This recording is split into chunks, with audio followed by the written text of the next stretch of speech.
Welcome to the Slop Temple. We pray this video helps. In this video, I will explain how to drift in a BMW M3. First, find a safe, open area like a track or a large, empty lot, ensuring no traffic or obstacles are present. Next, it's crucial to disable your car's traction and stability control systems, usually by holding the DSC button for several seconds.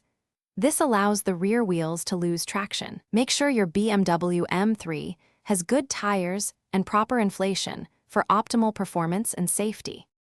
To initiate the drift, approach a corner at a moderate speed, perhaps around 15 to 20 kilometers per hour. As you turn the steering wheel sharply into the corner, apply a quick, firm burst of throttle. This will cause the rear wheels to lose traction and the car to begin to slide. For manual transmissions, a clutch kick can also be effective, or a brief pull of the handbrake. Once the car begins to slide, you'll need to quickly counter-steer in the direction of the slide.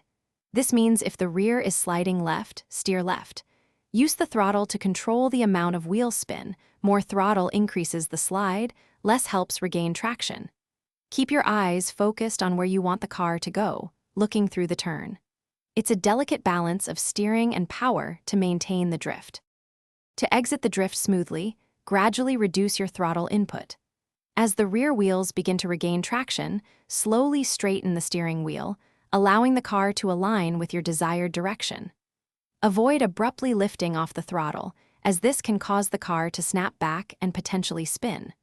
With practice, you'll develop a feel for a smooth transition out of the slide and accelerate cleanly.